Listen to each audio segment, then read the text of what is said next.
Selamat pagi Kak. Pagi. Perkenalkan kami dari mahasiswa Universitas Bangka Belitung, Fakultas Ekonomi dan Bisnis, jurusan Manajemen. Sebelumnya izin ya Kak untuk mewawancarai singkat mengenai sistem ekonomi atau perekonomian yang ada di Desa Sidoharjo. Nah, sebelumnya mau tahu nih Kak, namanya siapa ya Kak? Nama saya Anggar Diantifani. Nah, Kakak sudah berapa lama sih Kak menjadi perangkat desa di Desa Sidoharjo ini? Kurang lebih 4 tahun. Oke, kalau boleh tahu selama 4 tahun ini jabatan kakak di Desa Sidoharjo atau pemerintahan Desa Sidoharjo itu apa ya kak? Saya menjabat sebagai Kepala Urusan Umum dan Tata Usaha. Oh gitu.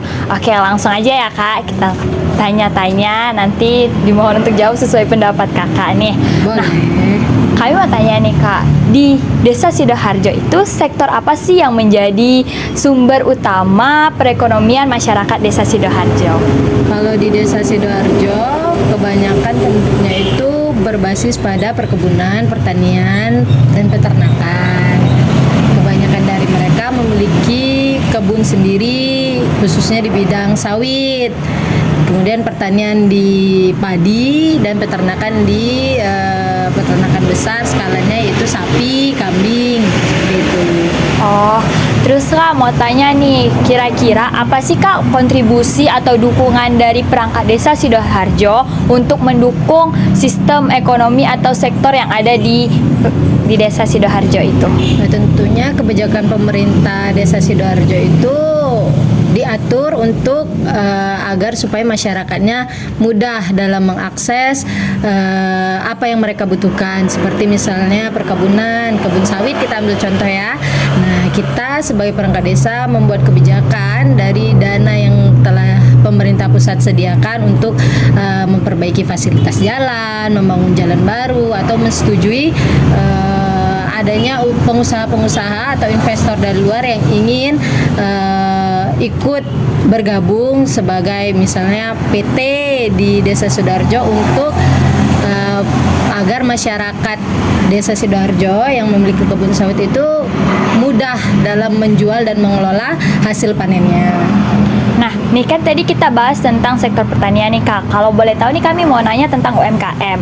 Nah, kira-kira di Desa Sidoharjo itu kondisi UMKM-nya tuh seperti apa ya kak? Lalu ada nggak sih dukungan dari perangkat desa untuk mendukung UMKM yang di desa itu? Kalau UMKM, kebanyakan dari masyarakat Desa Sidoharjo itu menjadikan UMKM sebagai pendapatan sampingan. Jadi bukan sebagai pendapatan inti dalam sektor perekonomian masyarakat. Nah, di kita di Desa Sidoharjo sebagai pemerintah Desa Sidoharjo, tentu saja kita sebagai badan hukum yang melindungi dan memfasilitasi masyarakatnya yang mau atau memulai kegiatan UMKM seperti mengurus perizinan atau pengajuan modal ke lembaga pemodalan, pengaduan, dan menjaga kestabilan persaingan dagang di Desa Sidoharjo, seperti itu. Oke, gini kak, kan kalau di pemerintah itu biasanya ada kebijakan nih kak. Kalau kami boleh tahu, kita sharing-sharing tuh apa aja sih kebijakan yang ada di Desa Sidoharjo untuk mendukung perekonomian yang ada di situ? Banyak ya, banyak juga peraturan-peraturan yang dirilis dari pemerintah desa untuk membantu para pelaku UMKM, khususnya masyarakat Desa Sidoharjo itu mempermudah mereka dalam mendapatkan bantuan permodalan nih, misalnya mau mengajukan bantuan ke lembaga pemodalan, kita akan bantu untuk mempersiapkan persyaratan yang dibutuhkan agar masyarakat desa ini tidak terlalu sulit dalam mengajukan pinjaman modal tersebut, atau ketika mereka sudah mendirikan UMKM berbasis yang membutuhkan perizinan, kita akan bantu masyarakat desa untuk mengurus perizinan tersebut agar apa yang mereka usahakan itu menjadi sesuatu yang legal gitu. Oke kak, menurut kakak sejauh ini sistem ekonomi apa yang diterapkan di Desa Sidoharjo yang sudah efektif dalam meningkatkan kesejahteraan masyarakatnya? Tentunya peraturan-peraturan atau kebijakan yang dibuat oleh pemerintah Sidoarjo itu bertujuan untuk memudahkan setiap masyarakatnya dalam mengembangkan kemampuan diri ya, terutama di bidang ekonomi. Dan UMKM pun didukung. Misalnya kalau ada penyuluhan bantuan dana dari pemerintah pusat ke daerah, itu kita sampaikan melalui penyuluhan. Kemudian pendataan yang dilakukan pemerintah desa bertujuan untuk mengklasifikasikan UMKM yang ada di Desa Sidoarjo dan mencari jaringan di luar Desa Sidoarjo agar apa yang dijual atau menjadi produk UMKM Desa Sidoarjo itu dapat diluaskan, diperlebar pendistribusiannya gitu. Kalau boleh tahu, ada nggak sih Kak koperasi atau BUMDes pemerintah yang berjalan di Desa Sidoarjo?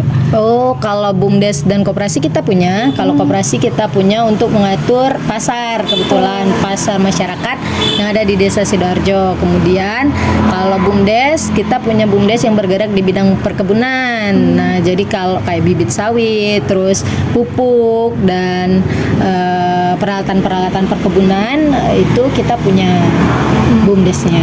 Oke, menurut Kakak bagaimana sih kebijakan desa dalam mempengaruhi kinerja BUMDes dan koperasi serta manfaat adanya BUMDes untuk masyarakat?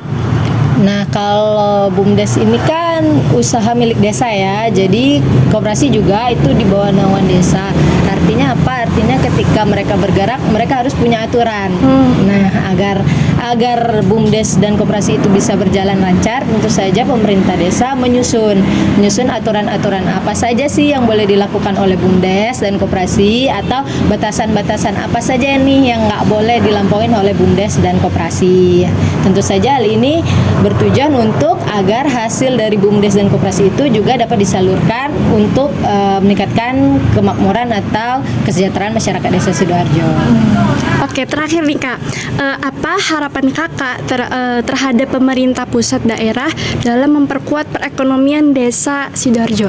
Harapannya agar pemerintah pusat khususnya dapat terus mendukung dan membantu pemerintah desa dalam menjalankan program-program untuk mensejahterakan rakyat Desa Sidoarjo. Kemudian harapannya agar tetap terjalin koordinasi yang baik dari pemerintah desa, kabupaten, provinsi, dan pusat, agar kebijakan-kebijakan yang disusun itu dapat terselenggara dengan baik. Itu aja. Oke Kak, terima kasih untuk waktunya. Permisi Bu, izin sebentar. Kami dari mahasiswa Universitas Bangka Belitung ingin mewawancarai Ibu. Sebelumnya nama Ibu siapa ya? Nama saya Namas. Namas. Buka toko ini kira-kira udah berapa lama? Udah hampir mau setahun. Tinggal 2 bulan lagi mau setahun. Baru. Izin Bu, jadi kami mau mewawancarai tentang ekonomi, hubungan ekonomi dengan pelaku UMKM kayak Ibu. Kami mau bertanya, selama ini menurut Ibu ada tidak yang beda antara masa Jokowi sama Prabowo? Kira-kira di masa Prabowo nih ada tidak sih yang buat penjualan Ibu ini menurun, kayak kasus korupsi kemarin? Ada tidak imbas untuk penjualan Ibu sekarang? Kalau ngerasa kayak gitu sih ada ya.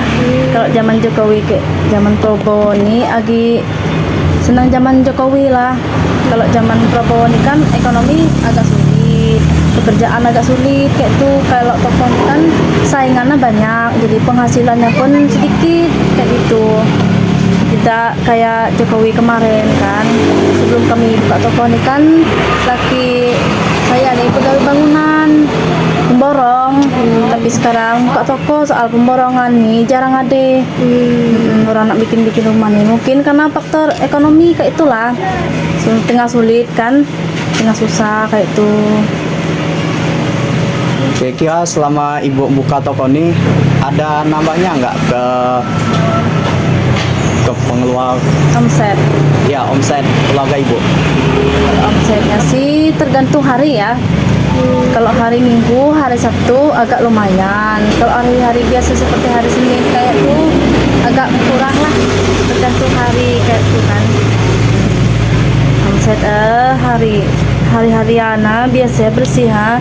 Kalau hari Minggu sekitaran 5 juta kayak tuh. Jadi Ibu selama ini tahu nggak kalau Indonesia nih memakai sistem perekonomian seperti apa? Kurang tahu. Kira-kira Ibu setuju nggak dengan banyaknya UMKM di Indonesia? Kalau setuju sih agak kurang, soal pedagang yang di luar-luar UMKM tuh agak kurang kan.